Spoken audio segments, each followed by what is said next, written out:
Chances आधे आधे हैं। आधे बच्चे बोलेंगे सर 3D में है, अब जो 3D नहीं बोलेंगे बोलेंगे सर समांतर में। तो आज की क्लास का हमारा टॉपिक यही है कि हमें पता करना है कि श्रेणी क्रम में होगी या फिर समांतर क्रम में होगी। तो देखो ये तो बात की बातें हैं, लेकिन आगे बढ़ने से पहले आपको कुछ बातें बता दी। सबसे पहले आप ध्यान रखो, अभी हमने देखा सर यदि हम प्रतिरोधों को लगाएंगे श्रेणी क्रम में, किसमें लगाएंगे? तो आपके लिए प्रतिरोध कैसा मिलेगा? अधिकतम मिलेगा। और यदि हम उनके लिए लगाते हैं समांतर क्रम में, तो यहाँ पे जो परिणामी प्रतिरोध होगा वो होगा न्यूनतम, या फिर आप क्या लिख सकते हैं बेटा?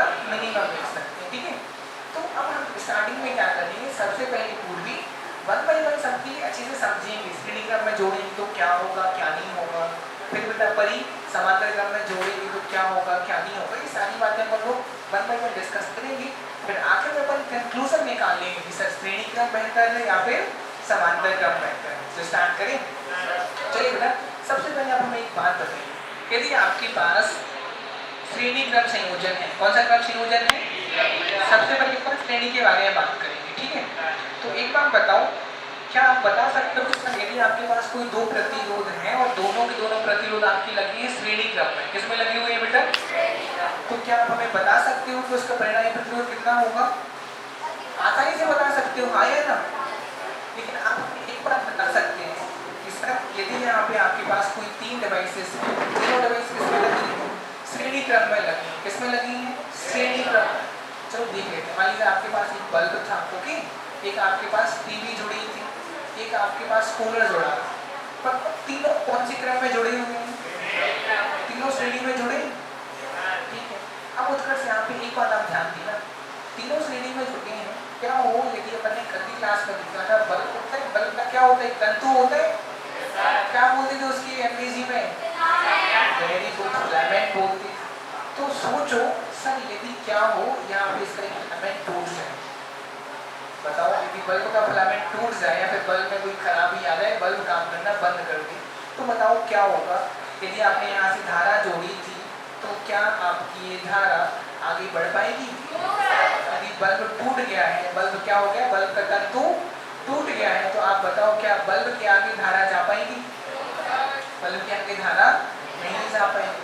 पर सर बल्ब के आगे धारा नहीं जा रही है, इसका मतलब तो ये हुआ कि ना अब आपकी टीवी काम करेगी, ना अब आपका कूलर काम करेगा। बताओ ऐसा होगा कि नहीं होगा? इस बात से तो आप एग्री हो ना कि सर तीनों कौन सी क्रम में जुड़े हुए हैं? श्रेणी क्रम में जुड़े हुए हैं। तो सर यदि आपका बल्ब खराब हो गया तो ना आपकी टीवी चलनी है और ना आपका कूलर चलना है, आया ना? चलो ठीक है, पहला वाला केस हो गया अपना खत्म। दूसरा केस देखो, सर यदि क्या हो, आपको बल्ब को चालू रखना है, टीवी को बंद रखना है, ऐसा नहीं कर सकते? टीवी भी देखते हैं कभी तो बल्ब बंद कर देते हैं, आया ना? करते हैं, ऐसा नहीं करते? तो सोचो यदि आपको टीवी चलानी है और बल्ब बंद करना है, आप स्विच कहाँ पे लगाओगे? झटके बोलते हैं इसको, कुंजी कहाँ लगाओगे? बताओ कहाँ लगाओगे कुंजी? बल्ब के पास में लगाने को नहीं कुंजी। ठीक है, तो अपन यहाँ क्या कर देते हैं, थोड़ी सी कुंजी लगा देते हैं।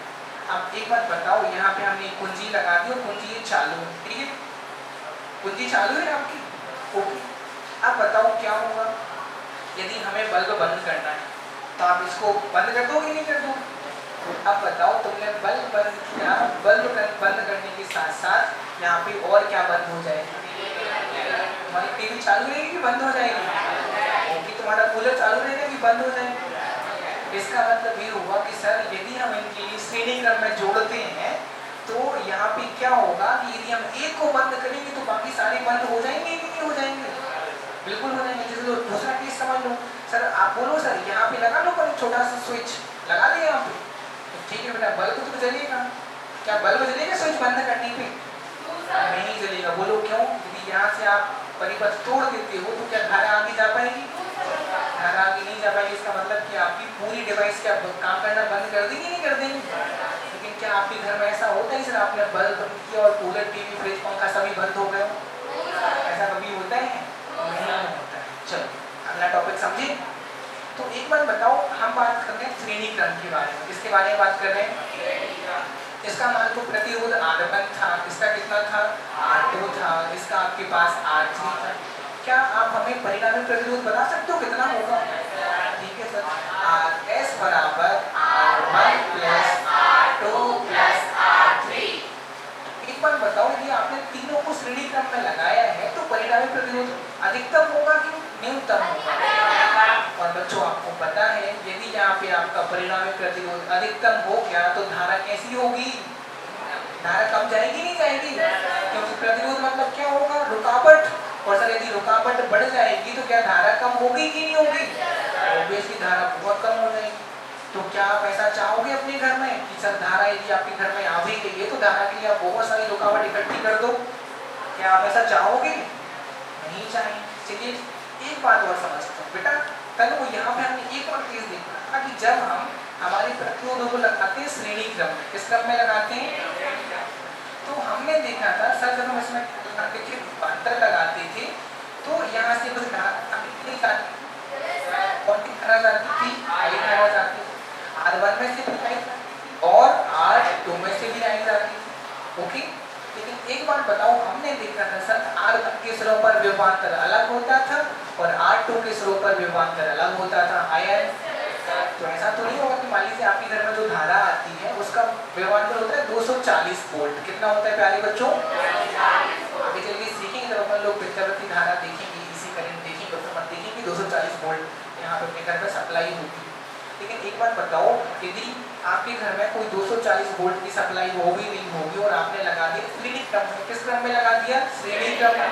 तो श्रेणी क्रम में लगाने पे क्या जितनी सारी आपके पास जो डिवाइसेस लगी हैं सबके सिरों पर विभवांतर समान होगा या समान होगा? असमान होगा। यदि हम बोले सर आपको समान चाहिए है तो क्या आप उनको श्रेणी क्रम में लगाओगे? बिल्कुल नहीं लगाएंगे। क्यों? क्योंकि सर विभवांतर ही समान नहीं होता है श्रेणी क्रम में, तो हम श्रेणी क्रम में क्यों जोड़ेंगे? तो यहाँ पे हमने चार बातें समझ ली। सर सबसे पहले कोई एक डिवाइस खराब होगी तो बाकी काम करना बंद कर देंगे। फिर बेटा हमने दूसरा देखा कि सर क्या हो यदि हम किसी एक को बंद करेंगे तो बाकी सारी भी बंद हो जाएंगी। फिर हमने तीसरा पॉइंट देखा सर यहाँ पे रुकावट कैसे हो जाएगी? अधिकतम हो जाएगी। रुकावट अधिकतम होगी, धारा कैसी हो जाएगी? न्यूनतम हो जाएगी। हाँ, फिर बेटा हमने इसके बाद एक और टॉपिक देखा। वो टॉपिक आपका क्या था? देखिए हमने देखा कि सर श्रेणी क्रम में जोड़ेंगे तो धारा तो समान होगी लेकिन विभवांतर क्या हो जाएगा? अलग अलग हो जाएगा। मतलब हर एक डिवाइस के लिए विभवांतर यहाँ पे क्या नहीं होगा? एक जैसा नहीं होगा। यहाँ तक कोई दिक्कत आपकी? चलिए अब हम बात कर लेते हैं समांतर क्रम के बारे में। किसके बारे में बात कर लेते हैं? समांतर क्रम। तो चलिए स्टार्टिंग से स्टार्ट करें। आपके पास कूलर था, ओके, मोबाइल फोन का आपने यहाँ पे चार्जर लगा दिया, तनु बोल रही थी बार बार। आकाश यहाँ पे आपने क्या लगा दिया? टीवी लगा। बताओ कौन सी क्रम में जुड़ी हैं तीनों? श्रेणी या समांतर? श्योर समांतर में जुड़े बेटा, मैं किसी क्रम में नहीं जुड़े। अच्छे से देखो जरा, लो बताओ श्रेणी में कि समांतर में?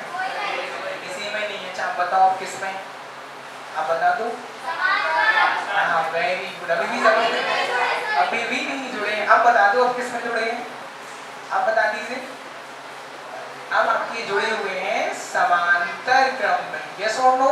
Yes sir. चलो यहाँ पे अपन ने क्या लगा दिया? विभवांतर लगा दिया। ओके, तो स्टार्टिंग से स्टार्ट पता चले कि आपके घर में जो आपका कूलर लगा था, या फिर इसको बल्ब मान लेते हैं, क्या मान लेते हैं? बल्ब। तो आपके घर में जो बल्ब लगा था, बल्ब का तंतु उड़ गया, फिलामेंट खराब हो गया, ठीक है? तो फिलामेंट खराब होगा तो यहाँ से धारा आगे नहीं जा पाएगी ना। अपन ने माना जो इसका तंतु था वो क्या हो गया? टूट गया। जब इसका तंतु टूटेगा तो क्या बल्ब में से धारा आगे बढ़ पाएगी? नहीं बढ़ पाएगी। इसका मतलब ये हुआ कि ऊपर वाला परिपथ टूट गया। क्या ऊपर वाला परिपथ टूट गया? जब ऊपर वाला परिपथ टूटेगा तो क्या यहाँ से धारा आगे बढ़ेगी? तो क्या यहाँ से धारा आगे बढ़ेगी? नहीं बढ़ेगी। ठीक है सर, यदि आपका बल्ब खराब हुआ है तो एक बात बताओ, धारा तो यहाँ पहुंचेगी ना सबसे पहले। जब विभवांतर लगाओगे धारा आई जाएगी। अब उसके पास तीन रास्ते होंगे, ऊपर I1, इधर I2, इधर I3। तो अब बताओ I1 तो नहीं जाएगी ना क्योंकि परिपथ टूट गया है। लेकिन एक बार बताओ क्या I2 और I3 जाएगी कि ये भी रुक जाएगी? I2 और I3 तो जाएगी। जब I2 और I3 जाएगी इसका मतलब आपका मोबाइल का चार्जर भी चालू रहेगा और आपकी टीवी भी चालू रहेगी। ये सो इसका मतलब बाई चांस यदि आपका बल्ब खराब भी हो जाता है और आपने उनको जोड़ा है समांतर क्रम में, कौन से क्रम में?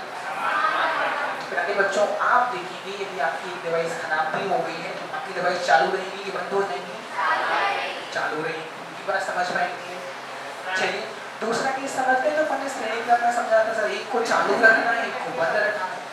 को मान लो अपन को बल्ब को बंद करना था, बल्ब को क्या करना था, बंद करना था। तो अब जब बल्ब को बंद करना है तो आप कोई स्विच लगाओगे कि नहीं लगाओगे? अपन यहाँ पे एक स्विच लगा दिए, लगा दें स्विच। स्विच को क्या बोलते हो, कुंजी बोलते हैं क्या? चटकनी, चलो अपन चटकनी लगा दी, ओके। चालू है कि बंद है बताओ? अब चालू हो गई क्या?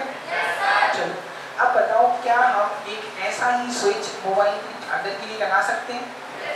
यहाँ लगा सकते हैं? टीवी के लिए लगा सकते हैं?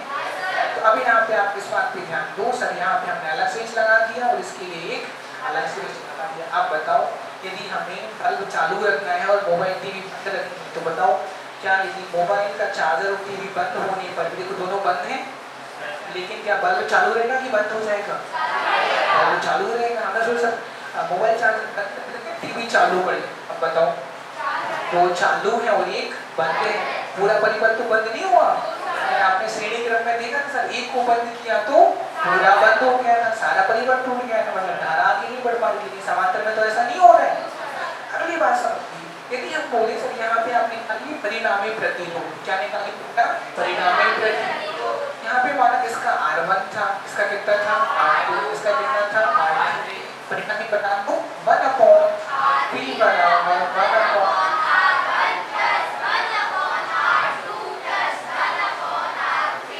तुम लोग पूरा चलो इसको ध्यान से। अच्छा यहाँ जो तुम्हें परिणामी प्रतिरोध मिलेगा, क्या उत्कर्ष बता सकते हो? मिनिमम होगा कि मैक्सिमम होगा? न्यूनतम होगा कि नहीं होगा? सर यदि न्यूनतम होगा इसका मतलब रुकावट कम होगी कि ज्यादा होगी? रुकावट कम होगी, इसका मतलब धारा कैसी जाएगी? ज्यादा जाएगी कि नहीं जाएगी? तो बताओ अब अपने घर में क्या चाहोगे कि रुकावट ज्यादा हो धारा के लिए कि कम हो? रुकावट कम हो मतलब न्यूनतम, यस और नो? चलिए एक और बात समझते हैं बेटा, यहाँ पे हमने देखा जब आप विभवांतर लगाते थे तो धारा तो बढ़ जाती थी I1, I2 और I3, लेकिन हम यहाँ पे एक चीज देखते थे सर, इसमें विभवांतर समान रहता था कि नहीं रहता था? इसका मतलब जो विभवांतर बल्ब के सिरों पर होगा वही विभवांतर होगा आपके मोबाइल चार्जर के सिरों पर, और वही विभवांतर होगा टीवी के। है ना? यदि हम आपसे बोले कि आपको चाहिए समान विभवांतर, समान विभवांतर, तो आप बताओ कौन सी क्रम को प्रेफरेंस दोगे? समांतर क्रम लगाओगे, श्रेणी लगाओगे? समांतर क्रम लगाएंगे। अभी हमने आपको बताया सर आपके घर में सप्लाई होती है 240 वोल्ट की, कितने की होती है? यदि आपको 240 बल्ब पे भी चाहिए है, मोबाइल पे भी चाहिए है और टीवी पे भी चाहिए, तो बताओ किस में लगाओगे? समांतर में कि श्रेणी में? बात आपको समझ में आई नहीं है? तो हमने देख लिया सर समांतर क्या है और श्रेणी क्या है, एक बार इसको अच्छी तरीके से देख लें। चलिए इसको हम लोग स्लाइड पे देखिए, ओके। चलिए अपन ने रिवीजन कर लिया। पहला पॉइंट देखिए आपको सब समझ में आने वाला है, ध्यान दीजिए। पहला पॉइंट क्या लिखा है? यदि सभी उपकरणों को में संयोजित किया जाए तो यदि किसी एक उपकरण को देंगे तो अन्य सभी उपकरण बंद उपकरण की हो जाएंगे। ये पॉइंट सही है? मतलब यदि आप स्क्रीन लगाओगे और मान लो यदि कोई आपका एक डिवाइस खराब हो जाए तो बाकी सारी डिवाइस बंद हो जाएंगी कि हो जाएंगी? काम ही नहीं करेंगे। बाकी बेटा अगला देखिए, अगला हमने आपसे बोला कि यदि अब सेकंड देखो क्या लिखा है, पढ़िए। यदि सभी उपकरणों को श्रेणी क्रम में संयोजित किया तो यदि एक उपकरण में खराबी आएगी तो संपूर्ण परिपथ टूट जाएगा कि नहीं टूट जाएगा? अगर यदि एक डिवाइस खराब हो जाए तो फिर आगे धारा बढ़ ही नहीं पाएगी। ये पॉइंट समझ में आए नहीं आया? चलिए अब अगला पॉइंट देखते हैं। अगला देखिए क्या लिखा है, मतलब बताइए इसका। यदि सभी उपकरणों को श्रेणी क्रम में संयोजित किया जाए तो उन्हें एक समान विभवांतर, यदि हमें एक समान विभवांतर चाहिए तो किसके पास जाओगे? समांतर के पास जाएंगे। बेटा बेसिकली अगला पॉइंट देखिए क्या लिखा है। यदि घर में लगे सभी उपकरणों को श्रेणी क्रम में संयोजित किया जाए तो संपूर्ण परिपथ का कुल प्रतिरोध सभी उपकरणों के प्रतिरोध योग के बराबर अर्थात अधिकतम होगा कि नहीं होगा? बहुत बड़ा पॉइंट हो गया क्या? R1, R2, R3 यदि आपने तीनों को लगा दिया श्रेणी में तो बताओ जो आपको RS मिलेगा वो अधिकतम मिलेगा कि नहीं मिलेगा? बेटा हमें आपको यदि आपके पास श्रेणी क्रम संयोजन है तो जो उसका परिणामी प्रतिरोध होता है वो बाकी सारे अन्य प्रतिरोधकों के प्रतिरोध के योग के बराबर होता है कि नहीं होता है? आपको याद हो मैंने समांतर में देखा था परिणामी का व्युत्क्रम बाकी सारे प्रतिरोधों के व्युत्क्रमों के योग के बराबर होता था। वो पॉइंट भी याद है आपको। यहाँ पे याद क्या रखना है? वो याद रखना है कि सब जो यहाँ पे आपका प्रतिरोध होगा श्रेणी क्रम में वो कैसा होगा? अधिकतम होगा।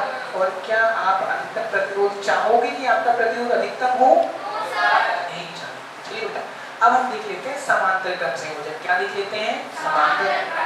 तो देखो पहला पॉइंट क्या लिखा है, उपकरणों को समांतर क्रम में संयोजित करने पर सभी उपकरणों को पृथक से कुंजी लगाकर बंद और चालू कर सकते हो कि नहीं कर सकते हो? यदि हमें सारी डिवाइसेस अलग अलग चलानी है और अलग अलग क्या करना है, उनको ऑपरेट करना है, तो इनके लिए क्या आप एक अलग अलग स्विच लगा सकते हो नहीं लगा सकते हो? हम किस में अलग अलग स्विच नहीं लगा पा रहे थे? समांतर में एक को चालू एक को बंद रखना है, तो रख सकते हो कि नहीं रख सकते हो? चलिए ये पॉइंट समझ में आ गया। अगला पॉइंट बता दो क्या लिखा है। सभी उपकरणों को समांतर क्रम में संयोजित करने पर यदि एक उपकरण खराब भी हो जाता है तो अन्य उपकरणों में धारा का प्रवाहन होता रहता है, मतलब परिपथ नहीं टूटता। तो इसका मतलब यदि कोई डिवाइस खराब भी हो जाए, बल्ब फ्यूज हो जाए, बल्ब उड़ जाए, फिर कुछ हो जाए, इसका मतलब बाकी डिवाइसेस प्रॉपर काम करती नहीं कि नहीं करती नहीं। चलिए अगला और पॉइंट तो आपको समझ में आ गया। बताइए, उपकरणों को समांतर क्रम में संयोजित करने पर सभी उपकरणों के स्वरूप विभक्त होगा नहीं होगा? तो अपन लोग कब से पढ़ते आ रहे हैं, अपन ने परिणामी प्रतिरोध का व्यंजक देखा है ना। चलिए अगला पॉइंट और इसका मतलब क्या होगा, यदि घर में लगे सभी उपकरणों को समांतर क्रम में संयोजित किया जाए तो संपूर्ण परिपथ का कोई प्रतिरोध न्यूनतम होगा और धारा के मान में कम होगा। आपके पास एक R1 है और एक आपके पास R2 है, परिणामी प्रतिरोध कितना होगा बेटा? 1/RP बराबर 1/। ध्रुवी हो हमें एक बात पता है कैसा होगा, न्यूनतम होगा। बेटा जब न्यूनतम होगा तो धारा के मान में कम आएगी कि नहीं आएगी? अब हमें एक बात बताइए, यदि आपको अपने घर में हम आपसे बोले कि आपको पूरा परिपथ आपको ही बनाना है, तो बताओ आप सीढ़ी